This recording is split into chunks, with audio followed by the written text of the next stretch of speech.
I have 6:02 on my clock, so we're going to get this started. Thank you so much for joining this evening for the Walnut Creek Wastewater Treatment Plant Community Meeting. We're so glad to have you here. Virtually is second best to being able to meet in person, I'm guessing. So go ahead and go to the next slide, please. I'm Emily Chancellor, and I do community outreach for Austin Water. And I'll be helping facilitate the meeting tonight. And we have a number of presenters who will be providing information. We also are able to provide Spanish interpretation for this meeting. And I'd like to introduce one of our interpreters, Janira, for her to explain how to join the Spanish interpretation room.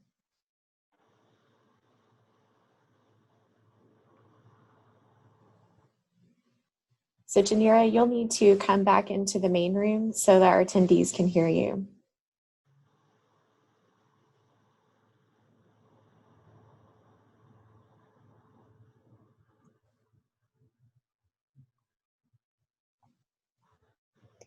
Janira, I'm in your room now, but do you know how to go into the main room? I think if you just click off, instead of English or Spanish, just click off.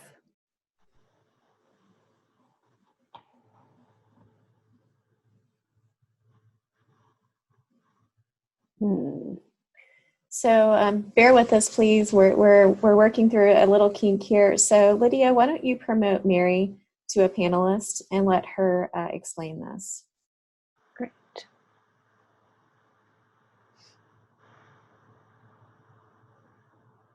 Just stand by for just a moment, please.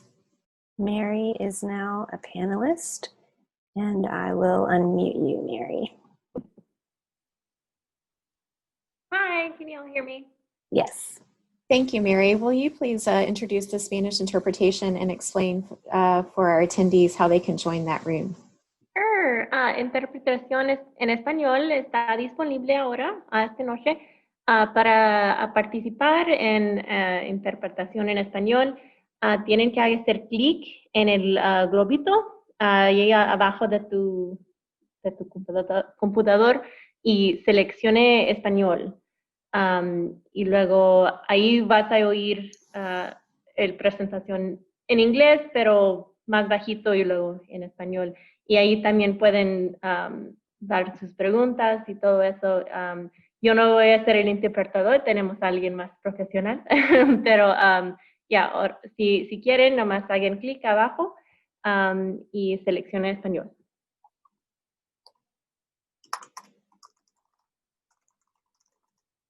Thank you, Mary. Appreciate you pitching in there. We'll just pause for a few moments so attendees can get into the interpretation room. And Amy, if you can give me the next slide.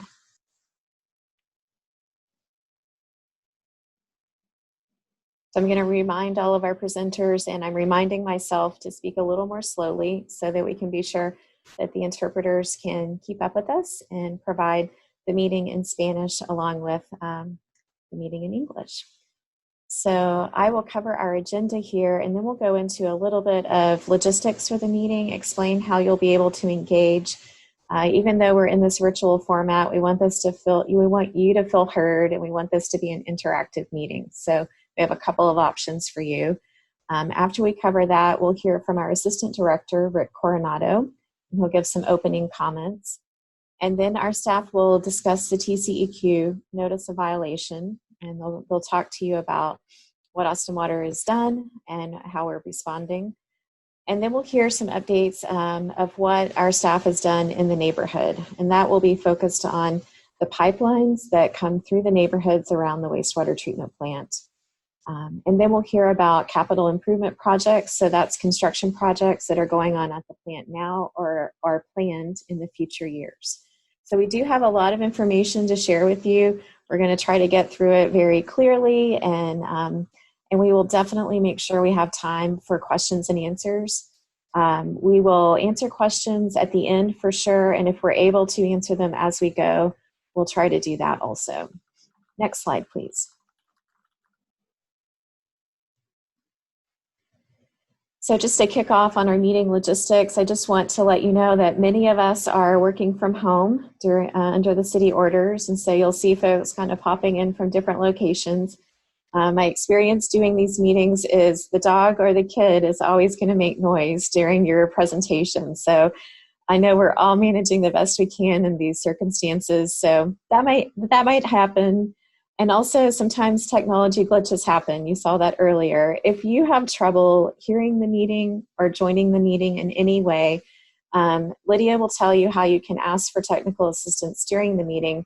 But please know that we want to be responsive, and you can always contact me after the meeting if your Wi-Fi goes down or if something happens, and I'll work with you to get the information you need or to address your feedback. So this is not your only opportunity, I guess. I just want to convey that. And so now I'll hand it over. I'll introduce that Lydia and Randall are technology hosts, and so they're working behind the scenes to try to make sure this is seamless for you. And Lydia is going to cover how you can engage with the meeting. Yes. So for those of you who are on a computer or a tablet, if you go down to the bottom of your screen, you'll see your chat button, and you can click that and we will be watching any questions that you have. If you have a question for a panelist that's about the content of the meeting, you can click to the right of that chat button where it says Q&A, and your question will be answered probably at the end of the meeting. If you are calling in on a phone, you probably won't see this chat or Q&A option. And so you can dial *9 to let us know that you want to ask your question out loud. Once we see that hand raise, you can then click *6 to unmute yourself. On our end, we will hit unmute, and then it will tell you to click *6 to unmute yourself. If you're not seeing anything that I just said about the chat or the Q&A, you might be in full screen mode. And so at the top of your screen, it says View Options, and you can exit full screen mode if you're not seeing your chat or your Q&A bar. And I think that's it from me for now.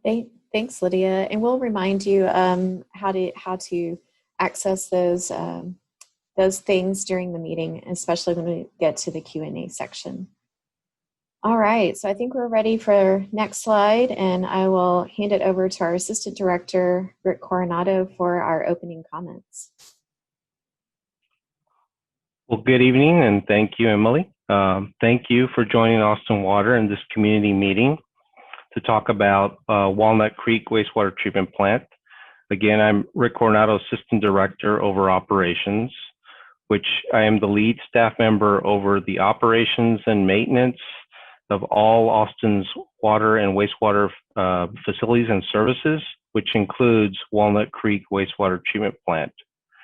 For those who aren't familiar with Walnut Creek Wastewater Treatment Plant, the facility has been part of the community since 1977, and we'll continue to, even today, to find new ways to be good partners in the community in the present as also in the future. Walnut Creek provides wastewater services for the northern part of the city to help clean the water as it comes in through the sanitary sewer collection system, not only to meet regulatory standards, but to exceed them. A portion of that water gets recirculated back to the community and is a form of reclaimed water that we use for non-potable water purposes. I hope that you'll find these presentations beneficial and encourage your questions and feedback as we go. Over the next hour, you'll hear from senior staff leadership, including Assistant Director for Engineering Services.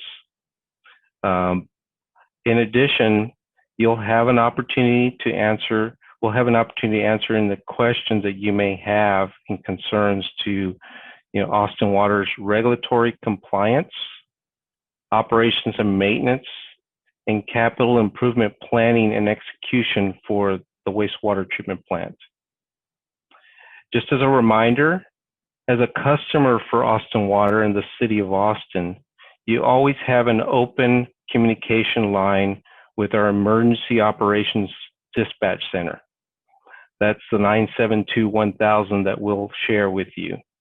This center is open and also managed 24/7, 365 days a year. And so that dispatch center will send out a customer service coordinator to your location, typically within an hour, to address any loss of service, wastewater backups, spills, leaks, and any other water and wastewater related issues, including odor. Tonight, you'll hear from Lisa Boatman, supervising engineer for process engineering regulatory services. It's not uncommon for the Texas Commission on Environmental Quality to routinely inspect Austin Water facilities, as Austin Water operates and maintains thousands of assets and tens of thousands of components in facilities such as Walnut Creek Wastewater Treatment Plant. And this is maintained year-round. With the vast number of pieces of equipment and structures to operate and maintain, it's not uncommon to have regulatory staff identify areas of concern and communicate those in a form of a notice of alleged violations. Once that is received, our staff works with the regulatory agencies to provide additional information, as well as completion of actions with agreed upon timelines. In addition, you'll hear from Kevin Kohler, the division manager over collection system engineering. He will present information on some of the neighborhood activities that have taken place over the past couple of months, including techniques, technology, and plans related to managing odor and corrosion control in the wastewater collection system. This includes current and planned capital improvement projects that have been essentially planned to control odor in the collection system. Finally, we'll have an opportunity to hear from Assistant Director over of Engineering Services, Shay Rawls-Rolson, who will communicate the current and future investments at Walnut Creek Wastewater Treatment Plant that are particularly focused on odor control investments. With that, at this time, I would like to turn it over to Lisa Boatman. Okay, thank you, Rick, and good evening, everyone. Next slide.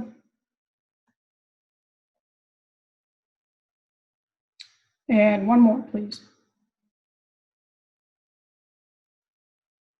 So before we discuss TCEQ's findings, I'm going to briefly describe the wastewater treatment process so that everyone can understand what we're talking about. We're going to start with the green area on the aerial. It shows preliminary treatment. This is where we receive the wastewater that comes into the plant. It passes through bar screens at our headworks, and there we remove large objects like sticks and rags. That's followed by grit removal for the smaller particles, such as pebbles and sand. After preliminary treatment, we move to the orange area, which is the primary treatment complexes. In here, the wastewater flows into these complexes where larger particles settle out and floating particles like grease are removed in our primary clarifiers. The plant also has flow equalization basins, which help us even out the flow and reduce variations for the next step, which is biological treatment. Secondary or biological treatment is shown on the aerial in blue. This is where we utilize microorganisms to remove organic material and nutrients in wastewater. This is primarily achieved through the addition of air and providing sufficient food for the microorganisms to grow. Two of the components we'll discuss for the TCEQ findings are the aeration basins and the secondary clarifiers. These are components of the secondary treatment process. Aeration basins are where we supply the air to the microorganisms, which forms a flock that settles out in the secondary clarifiers. Once we get done with that, we move to the yellow area, which is disinfection. After secondary treatment, we disinfect the wastewater to reduce pathogens. We do achieve this in various degrees throughout the process, but to meet our TCEQ requirements, we dose chlorine in our chlorine contact basins to ensure that pathogens have been reduced to safe levels. And then finally, tertiary treatment, which is shown in the magenta area. This is where we do filtration to remove any remaining solids prior to discharging to the Colorado River, which is our permitted discharge location, and or entering the reclaimed water distribution network. Next slide. So as Rick mentioned, the TCEQ, which stands for the Texas Commission on Environmental Quality, is the regulatory agency. They permit all wastewater treatment plants in the state of Texas. On July 16th, they did conduct a compliance investigation at the Walnut Creek Wastewater Treatment Plant in response to odor complaints. We received on October 20th a summary of investigation findings from this investigation, and that's what I'm going to review with you this evening.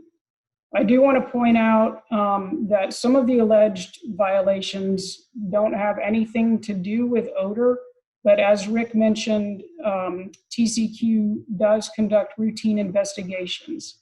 And when they come out to a plant, they will note any deficiency that they see through the course of their investigation. We have a very good relationship with TCEQ Region 11, and we strive to maintain a partnership when it comes to compliance. So also on October 20th, TCEQ sent an investigation report to each complainant who contacted TCEQ.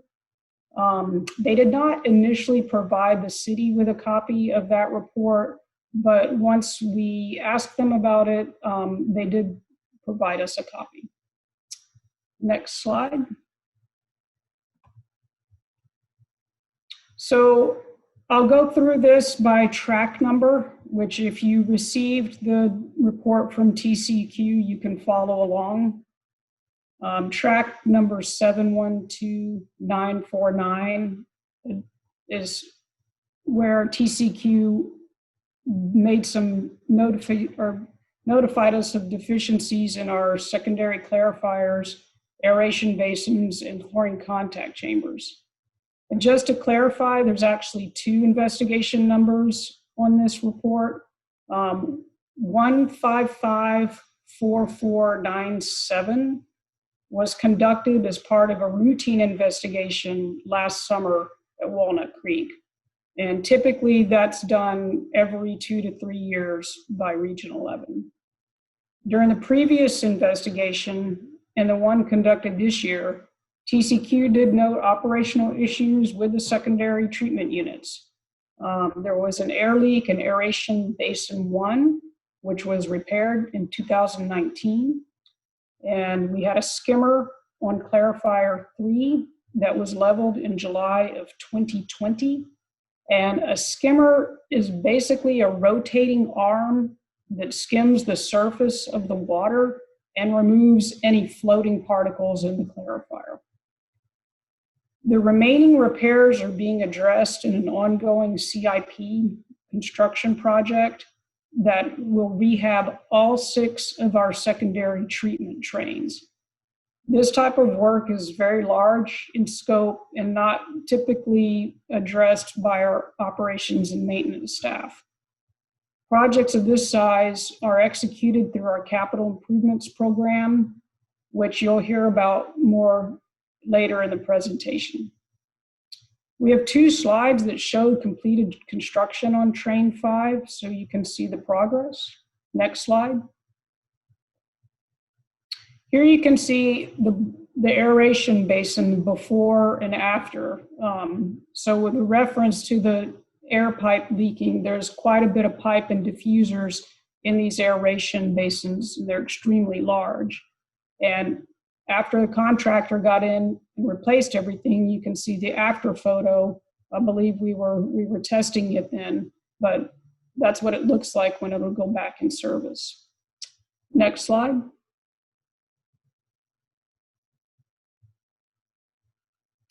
And here you can see clarifier number 5. It was in pretty rough shape prior to construction improvements. And then in the after picture, you can see new clarifier mechanism, new steel, new skimmer arms. And we're going through, like I said, all 6 treatment trains, one at a time to rehab. And next slide. Now we're going to talk about track 760180, which is referring to odor control and air handler units. TCEQ noted deficiencies with our odor control units inside the plant, allowing untreated air to be emitted, namely missing gaskets and air ducts. Next slide. Operations repaired the gaskets in the air ducts, and we do have some before and after pictures for you. Next slide. So what are these and what do they do? The units you see in the photo were originally installed in 1986, but for the past 30 years, they've been used to ventilate the headworks and subterranean workspaces for the safety of our employees. Air from these areas is routed directly to the process air blowers that supply the secondary treatment process. Historically, Walnut's operated in this manner for decades without significant odor complaints from either our residential or industrial neighbors. As an example, we do have a very sensitive industrial neighbor on the western border of the plant. They have a process that's extremely sensitive to hydrogen sulfide emissions, and concentrations as low as 0.1 part per million can cause interference with their gas monitors and shut down their operations. This does not happen. Next slide, please. So to resolve this alleged violation, we've prepared an updated ventilation schematic for TCEQ that depicts the current function of the air handling units and shows the airflow through the primary and secondary complexes. Additionally, we have some data from a project that's currently underway to rehab the primary complexes, and that demonstrates the current air ventilation process is working and is providing a safe environment for our employees to work in. We're gonna, next slide, please. Moving on to track 758730, discussing caked sludge and aquatic plants in our clarifiers and chlorine contact basins. TCEQ noted solids management deficiencies, including caked sludge, floating sludge, and aquatic plants that were interfering with the effluent flow over the clarifier weirs and into the contact basins. What does this look like and why did it happen? Next slide. So you can see in the photo what this looks like.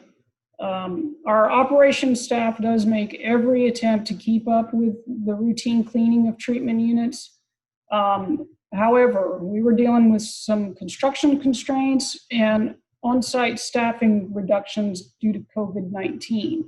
So at the time that this photo was taken, we were completing a filter rehab project, which coincided With the startup of our secondary treatment improvements project, that reduced our treatment trains from 5 to 4. So that's the photo I showed you earlier of the aeration basin and the clarifier that were taken off, that were offline and rehabbed. So for about a month and a half, we pushed 4 trains to maximum capacity. So rather than sending the solids or risk sending the solids out with our effluent, we chose to keep them in the process.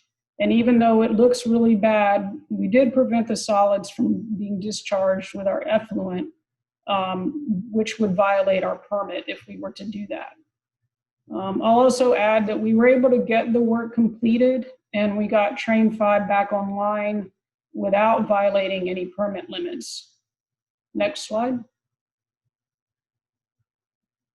So in this photo, you can see what it looks like once we clean the clarifiers and the contact basins, and all of that, those solids, floating solids, were removed.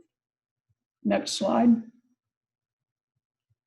So this alleged violation was resolved in August 2020 when we cleaned the treatment units and provided Region 11 with documentation demonstrating that the deficiencies were addressed. And those photos that you saw were what we sent to TCEQ to illustrate that point. Next slide, please. So the last track that I'll discuss this evening is 758731, dealing with the unauthorized discharge of reclaimed effluent. When TCEQ conducts plant investigations, whether it's routine or compliance, they review our compliance history. In this case, they noted several unauthorized discharges of reclaimed effluent. Reclaimed effluent is the treated effluent that the city is authorized by TCEQ to distribute to authorized users of the reclaimed water system. Typical uses include cooling tower water, irrigation, and even toilet flushing. The city is required to provide written notification to TCEQ within 5 days of any unauthorized discharge. In the case of the 3 incidents listed here, these were primarily due to construction activities. As you'll hear, we have a lot of ongoing projects and we're in a constant state of construction. And this usually happens in the course of excavating to either install or modify piping in congested areas where we have a lot of infrastructure. Next slide. So we did notify TCEQ of each incident within the required time frame, and we immediately repaired pipe and valve defects that were the cause of this. So this alleged violation has been resolved. This concludes my portion of the presentation, and here I'll turn it over to Kevin Kohler. Thanks, Lisa. I actually want to pause here because we have some questions that have come in. So let's go ahead and address those questions, and then we'll move on to the next section. Okay? So I'll read out the question, and Rick and Lisa, I'll defer to you to help provide answers. So first question is, are the odor standards for Walnut Creek Center the same as other water treatment plants for Austin Water? Okay. Well, I'll start off with some response, and there'll probably be other panelists that can also provide some input. But when you refer to odor standards, we treat the same process for odor concerns the same, whether it's a water plant or a wastewater plant. But in particular with Walnut Creek, Hornsby Bend, and South Austin Regional, we would apply the same type of standards when a odor concern comes in. We also manage some of the projects anticipating any potential odors that may be part of the process. And so evaluating case by case, each plant may have a different type of odor You might have an ammonia odor. We'll have to address that separately than if you had a compost odor, or in this case, a wastewater treatment plant. So the designs will be treated differently, but the way we respond to complaints will be the same. And let's see. I don't know if there's another question that, or maybe other response as well. Did anyone on the panel want to add something to that response? Okay, let me move on to the next question. So we have a couple of questions here for the dates for the photos taken, or the date for the completion of the capital project. So Lisa, if you have those dates handy, maybe we can share them. And if not, I think we could commit to adding the dates onto this presentation and sharing that with neighbors later on, you know. Yeah, I can do that, Emily. I will say all of the before pictures, the pictures of the cake sludge were taken by Christopher Boss, who's our TCEQ investigator. And those photos were taken on July the 16th. And then the after photos were taken in August, and I will get you the correct date, Emily. Thank you. So let's commit to that. We can add those dates just on the presentation. And then there's a question about the capital project addressing 712949. Do we need to click back in the presentation? Right. I believe, Emily, that's the one that is speaking to the secondary improvements project. Okay. And is that right? Jack, yes. remind me the number. Clarifier improvements. Right. And my understanding is that project is due to be completed in the latter half of 2021. Shay and Charles might want to confirm that when you speak about the CIP project. Okay. So we'll look for more details on that later in the presentation. And again, we can add that detail on this presentation when we provide a copy. So a point of clarification, we might not have had complaints in the last few decades, but our hood has only had homes since the late 90s, and those residents have said that it has always smelled bad. So I think that's feedback for us to consider. Right, and I just want to say, yeah, thank you for that, Brandon. We do need to know, and we do need to hear that feedback. We have other areas of town where people have said they smell bad, yet we don't have any data. So just want to encourage everybody to follow the process for reporting the odor complaints, because that really helps us in terms of identifying and being able to be responsive. Thank you, Lisa. And I think now we can continue and bring Mr. Kohler up. Good evening. My name is Kevin Kohler, and I'm the Division Manager for Collection Systems Engineering at Austin Water. My division provides support for the collection system, which takes wastewater from people's houses and transmits that to the treatment plants to be cleaned. Next slide, please. And this slide ties in, closely with what Lisa just said. On the left side of the slide is a map that include the odor complaints that we received in the neighborhood in July and August of this year. The orange dots are those complaints that came into Austin Water Dispatch, and then the blue dots are the ones that came into TCEQ. And just wanted to put this up there to start the presentation to let you know that we are hearing you and we are logging these odor complaints, and just to encourage everyone to call Austin Water Dispatch to report sewer odors. That's 972-1000, and that will help us better track and log the complaints that we receive in the neighborhood. So next slide, please. So we receive odor complaints throughout the city of Austin. Sewer, by its nature, does smell, and occasionally that smell does go from the collection system into the neighborhoods. And so we have a number of tools and techniques that we've established where we systematically go through and identify any defects in the collection system, and we work to repair that, and we do a bunch of testing. And so I'm going to talk about that. The first thing that we do is smoke testing. And smoke testing takes a tasteless and odorless smoke, and it puts it into the collection system. And then if there are any holes or cracks or anything in the piping, we'll see the smoke surface raised to the surface. Before I show some pictures of that, next slide, please.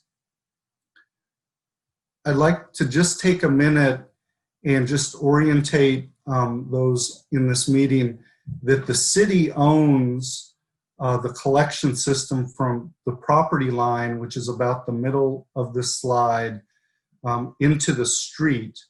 And the property owner generally owns the plumbing that goes from the property line to their house. And so when we talk about the city side of the collection system and the private side of the collection system, that's what we're explaining. So in general, the property owner owns up to the property line, and beyond the property line, the city is responsible for. On this slide, you'll see two little sort of risers that come up. You'll see that there's generally what's called a clean out at the property line, at or near the property line. There's also a second clean out, generally at or near the property, the building. And so I'll show some pictures of that, but I wanted to point that out while we had this graphic up. Next slide, please. So on the right side of this slide shows the pictures of crews doing smoke testing. They're blowing the smoke-filled air down into the pipes that carry the wastewater. And then you can see on the picture on the top that smoke does come out where we have defects or cracks or other openings in our collection system. And so the pictures show what we did, and then we tested the neighborhood that's shown on to the left of the slide. And we did this testing in August, and we did find a number of city defects and private defects, which I'll talk about in the next slide, please. So this gives an overview of the defects that we identified. We did find 28 defects on the city side, which we identified and we repaired. And I said a couple slides ago that we had the cleanouts, and we have POCO, which is generally the property owner's cleanout, and CCO, which is the city cleanout. So those are the abbreviations in the slide here. So we identified and repaired 28 defects on the city side, and we identified 27 defects on the property owner's side. And I'll talk about that in a couple slides, but we are going to reach out to individual property owners and let them know about the defect that we identified. And those will generally need to be repaired by a private plumber, but we want to let everyone know about that. Next slide, please. So this shows some pictures of the neighborhood. This was taken when we did the smoke testing in August of this year. And the pictures show, those are the clean out caps that I had mentioned in the earlier graphic, but those are where it allows plumbers and the city to be able to go and put a camera or clean into the wastewater pipe down below. And so this is, what can happen to those clean out caps. They can, be driven over or damaged.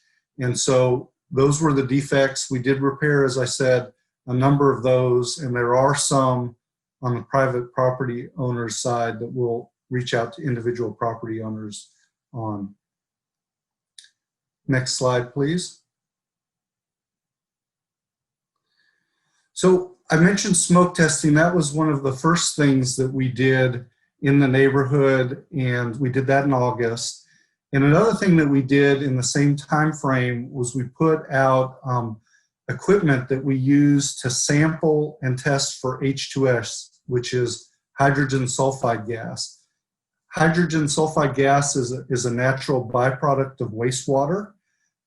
It is colorless, but it smells similar to rotten eggs. And so we use that devices to measure that hydrogen sulfide, and it gives us a good indication of sort of the background and areas of where we're seeing higher concentrations of hydrogen sulfide.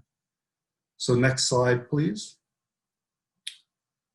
The photo that is up there, just to orientate everyone, Walnut Creek Wastewater Treatment Plant is the green shaded area sort of in the bottom left of the graphic. And the red numbers are the locations where we put hydrogen sulfide monitoring equipment out, and we tested the hydrogen sulfide in the air.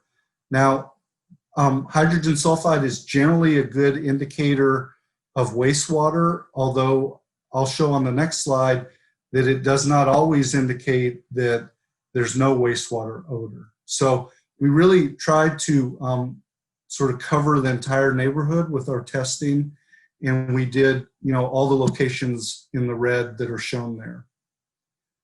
Next slide, please. And this slide includes sort of the summary of our results, and just kind of a high-level overview. All the results that we found in general were what we would consider normal readings.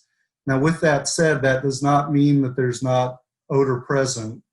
Hydrogen sulfide, generally, people, depending on the sensitivity of their nose, will start smelling it at about 0.0005 parts per million up to about 0.03 parts per million. So you can see that we did have some readings of 0, but we did have some readings in the higher levels where you could smell that, the hydrogen sulfide. The two highest readings of hydrogen sulfide that we found in our testing were at the private lift station near Johnny Morris, and that's number 15. And then number 17 was the Daffin Lane lift station. And it's understandable that the two highest readings would be close to the lift stations. And we did this, like I said, this is one of the tools that we have in our toolbox, and I'll talk further in the presentation about some additional testing that we will do as part of some planned projects that we have. Next slide, please. So with those items that we did, I kind of want to talk about sort of overview what we've done and some overview of some next steps that we're going to do. Next slide, please. So we do have a collection system with two major pipes and tunnels that transmit the wastewater to the Walnut Creek Wastewater Treatment Plant. We did some cleaning in the siphons in August, late August, and completed that in September. So that was one of the things that we did. And then we did the smoke testing that I mentioned earlier, and we completed the repairs by city crews on the items that are on the city side of the collection system. Some of the next steps that we are planning to do is to clean and televise the collection system in the neighborhood. And what we do there is we have crews and we have cameras that will go down into the collection system and they'll videotape the inside of the pipe. And so that is scheduled to be completed starting this spring and will be completed by this coming summer. Before we send the camera down, we will clean the pipe. So we take hoses that have little jets on the end of them, and they'll clean through just in case anything has gotten stuck to the side or bottom of the pipe. It's something that we do across the entire city of Austin, and we do that on a regular schedule. And so we're planning to have the neighborhood cleaned starting in the spring and completing in the summer. Another thing that we're going to do is we are going to put, as a pilot project, put a vapor unit at the Walnut Creek Wastewater Treatment Plant. What this would do is the vapor units are kind of like a big vacuum cleaner, and they pull air out of the wastewater pipe, and then we would treat that air. And what it does is it allows the air that has some hydrogen sulfide in it to be pulled out of the collection system and then to be treated. And so we've actually gone to bid with that, and we received bids in early December, and we're planning to install this temporary vapor unit in the spring of 2021. We're going to pilot that for a period of 1 year, and during that time period, we will continue to monitor H2S as well as other items within the collection system, and we'll notice the impacts to the readings that we took earlier, and we'll be able to compare and see the effectiveness of this temporary vapor unit. I mentioned earlier that we did find 27 defects on the private property owner side, and so we are going to reach out individually to those individual property owners with a letter, and we'll also contact you by phone, and we'll give you details on the defects, the location of the defects, and what we found from our smoke testing. As I said earlier, the property owner will need to probably reach out to a private plumber to do the repairs, but Austin Water is available to help if you have questions or if anything comes up. We're able to help work with individual property owners to do that. It's a good idea just in general to make sure that the collection system is sealed up. You know, in addition to odor that can escape, rainwater can go into the defects, and so it's just general good practice to have that sealed up.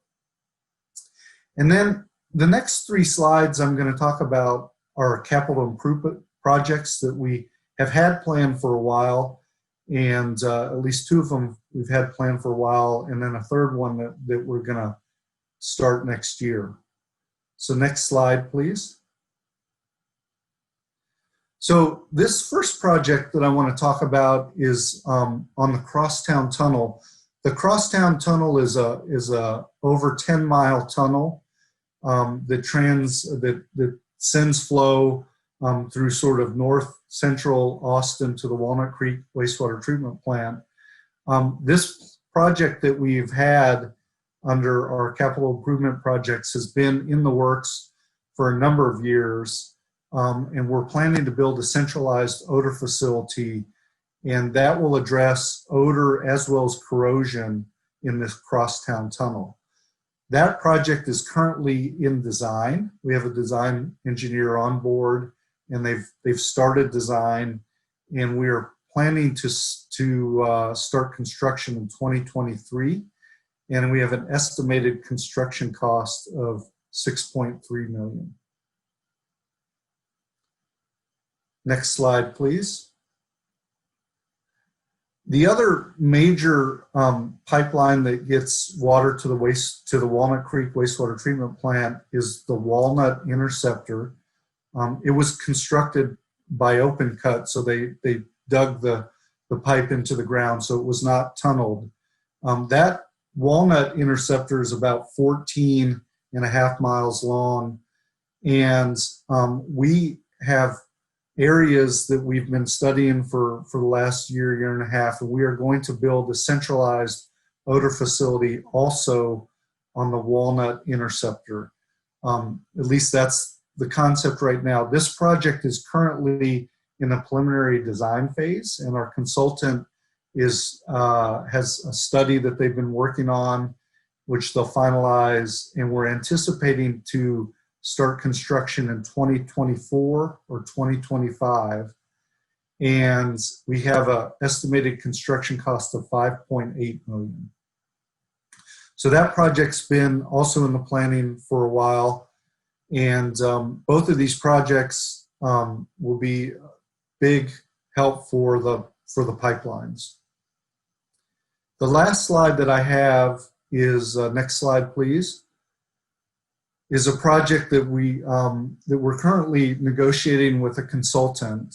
And this is one where we call it the Greater Walnut and Collection System Odor Study. And what we're going to do is really look at and quantify the sources and impacts of odors at the Walnut Creek Wastewater Treatment Plant and also in the neighborhood. We know that there are some industrial users in the neighborhood, and so our plan is to comprehensively look at the wastewater treatment plant, the collection system, and these industrial users. And once we determine the source of odors, we'll go in and determine how we can reduce and minimize those odor sources. So this is a study. We're bringing a professional consulting engineer in, and we're currently negotiating that contract with that consultant.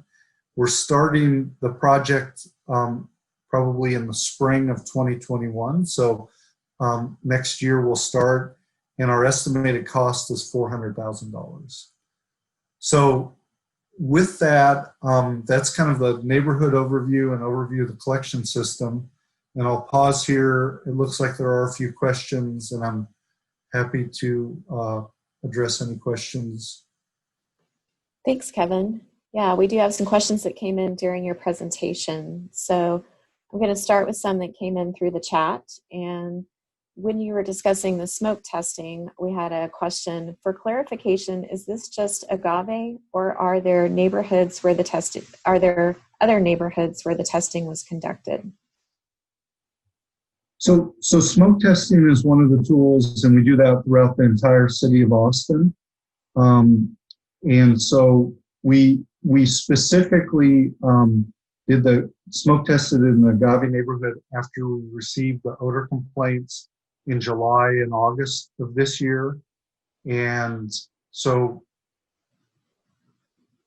we did the smoke testing in response to the complaints that we received, but we also go around the city and smoke test throughout the whole city. I'm not sure if that answered the question. So I think the smoke testing results that you were presenting were for the Agave neighborhood, and that's where— Correct. They were specifically for the Agave neighborhood. Okay. The next question is there a new lift station that has been permitted on Loyola near Johnny Morris and Colony Loop Drive? Let's see. Is anyone on the panel familiar with permitting for new lift station? I don't believe there's a new one, but we can verify if there is something in the area that may be private or city owned, but Okay. that may be a response after. Okay, we'll make a note to provide that response after the meeting. Emily, I can say that the facilities engineering group does not have any Austin Water new lift stations in that area. Okay. Thank you. We also had a question if it's possible to see video of the pipes before they're cleaned.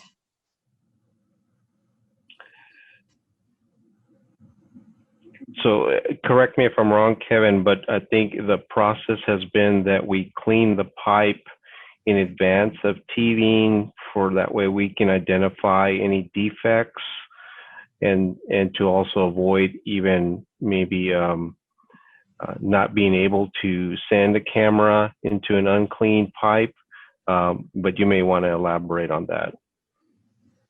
No, Rick, you're correct. Typically, we clean first and TV inspect afterwards. That allows us to have a cleaner picture of what the pipe looks like. There are instances where we would TV just before cleaning to see the amount of debris or other things that that would happen in the collection system. I don't think that there's going to be a lot of debris. Typically, and I say debris, you know, we do get sometimes restaurants or other industrial users have a heavier wastewater, you know, that might have solids in it, might have grease in it. And so those, we may want to just see what the condition is, but typically we just clean first and TV second. Okay. Thank you. So we have another question. Are those property owner repairs mandatory or optional? If they are mandatory, what is the verification/monitoring process by Austin Water that the repairs are done and done correctly? Kevin, you want to take this one? Yeah, this one. So I would answer that I think that the private property owners should repair their private plumbing. There are code requirements that Austin Water has that could be used to enforce that, but I don't think that we would do that in this instance. I think what we can do is the plumber that comes out and does those repairs should be able to do that, but we could also come back and smoke test again to verify that the defects have been corrected and that the smoke is not escaping from where we saw it before. So I think probably out of good practice, we will smoke test again next year. It's something that we can do fairly easy, and we can do that in a couple days throughout the neighborhood. And so I think we'll work with individual property owners, and if we needed to smoke test to verify that the repair was completed correctly, we could do that. I'll just add that, we will work with the property owner to kind of help through this process. So obviously there are some requirements by code, but we also understand and recognize that this may be an unusual kind of circumstance that we have to, really work with the owner, the plumber, city forces, just to ensure that we're taking care of the infrastructure on the city side as well as the private side.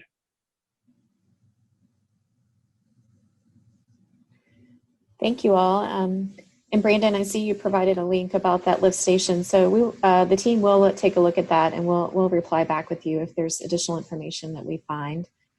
And I think we have just one more section that is a little shorter. So if you all can hang on with this, we want to be sure and get through all the information and answer all your questions. So Shay, you can take it away. Great, thank you so much. Thank you all for being here and for sticking it out till my section. As Rick mentioned, my name is Shay Rawls-Rolson, and I'm the Assistant Director for Engineering Services at Austin Water. And I'm going to briefly cover the capital improvement projects. These are our major construction projects that we have going on at the Walnut Creek Wastewater Treatment Plant, currently and planned. Next slide, please. So this is a little bit different angled view of the plant from what Lisa showed earlier, but you can see the major components here, and we've highlighted where we will be working in the plant on projects that have odor related components. Kevin talked quite a bit already about the crosstown tunnel that's reflected here just in the corner because it hasn't, the site's not finalized yet. So I won't go over that one again since he covered that thoroughly. The red box in the center that's labeled Influent Lift Station, that is where the local sewers come into the plant and then are pumped up to the treatment plant, to the treatment process. And that project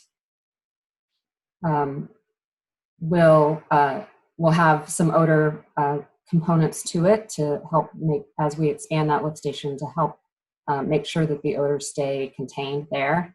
The headworks, which is the red box on the left-hand side of the page, we are rehabilitating an existing headworks that's inside an existing building. So all of the work will be done inside that existing facility. We'll be replacing 40-year-old equipment that was installed in 1977 with the construction of the plant. The project is currently in preliminary design, and construction is planned to start in 2023. The construction cost for that one is about $25 million. Next, to the right of that box, you can see the red box in the middle that's labeled Primary Clarifier and Flow Equalization Basin Rehab. Those existing facilities will be completely rehabilitated. Again, they are original construction 1977. They are already enclosed with the roof, and so they will not result in any additional odor coming from the plant. And that construction is also planned to start in 2023, and the construction cost estimate for that is $25 million. To the right of that box, you can see the red box that's labeled Sludge Thickener Rehab. And the sludge that comes off of the treatment process is thickened in this facility, which is also in a building, and then pumped over to the Hornsby Bend Biosolids Management Plant. So we don't do any solids or sludge treatment at the Walnut Creek Wastewater Plant. We just do the thickening. So this, again, is a rehab project that's actually in construction now, estimated to be complete at about a year from now. And the construction cost is about $9 million. And again, all the work is inside an enclosed building. Now, just below that red box is the secondary treatment area, which is not included on this slide because it's currently under construction, but it doesn't really have any odor components to it. But it came up earlier when Lisa was discussing the TCEQ alleged violations. And someone asked the question of when that construction would be complete, and it's slated to be complete at the end of 2021 as well. And then finally, at the bottom, that is the area where we will be constructing the expansion to 100 MGD, which is million gallons per day. Right now, the plant capacity is 75 million gallons per day. That expansion project is needed due to increased flows from increased population across the city of Austin. The construction cost estimate is $300 to $350 million. We are just getting started on preliminary design. We plan to go to construction in 2024, and we will be treating any odor generating sources as part of that project. So we'll be adding infrastructure to treat odor with this project so that we don't increase the overall odor generation from the plant. Next slide, please.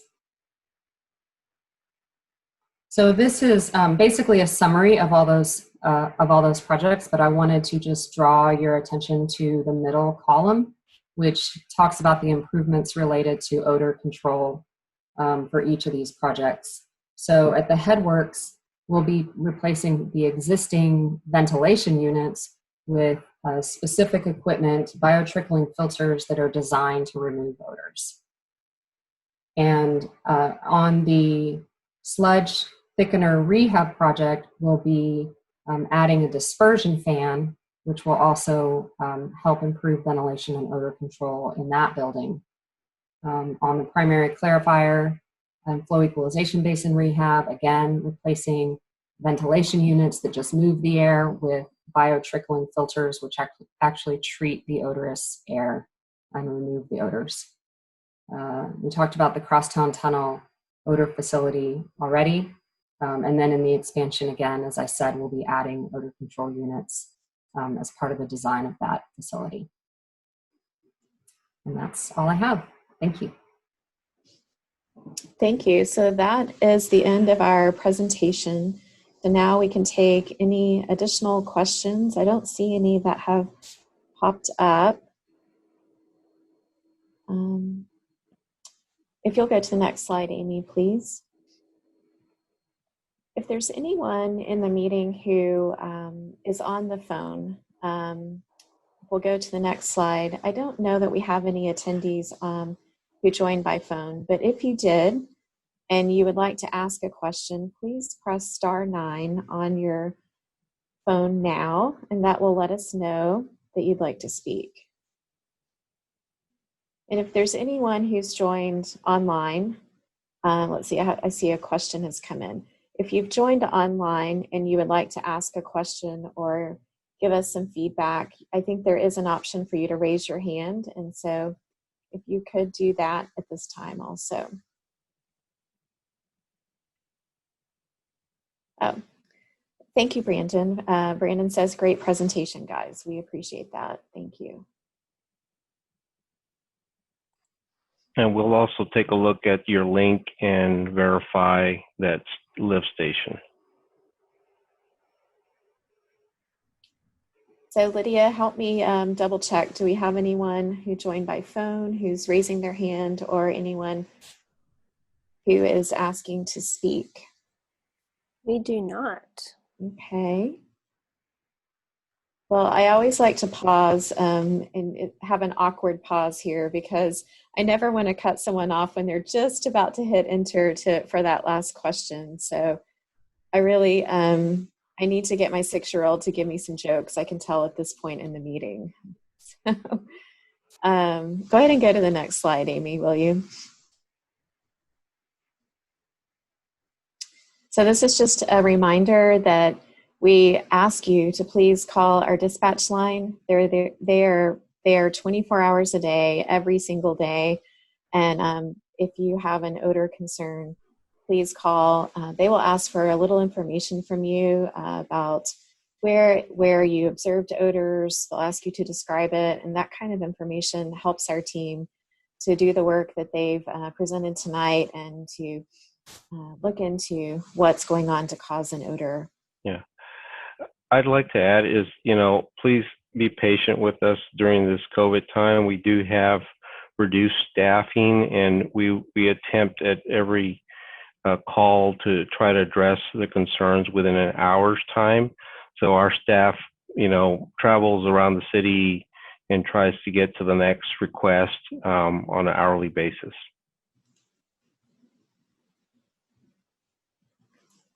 All right. And so, Amy, if you'll go to the next slide, we are committed to staying in touch with you all. And one of the ways we will do that is to send out email updates.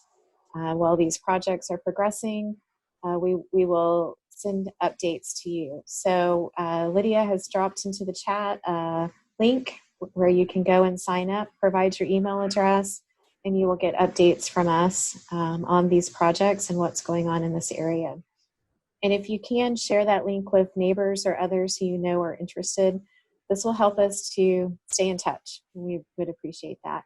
You also can reach out to me at any time. So I'm the liaison and I will help find the right contact in the department so you don't have to call lots of people. Just call me, let me know what you would like to learn more about, and I'll get you in touch with the right person on our team. And Emily, I think you should end with the joke that Mario put in the chat. Oh, yes. Thanks, Mario. So Mario provided a joke from his 4-year-old. I don't know if I can deliver it as well as a 4-year-old would, but why did the chicken cross the playground? Oh, to get to the other side. Slide. To get to the other slide. That's great.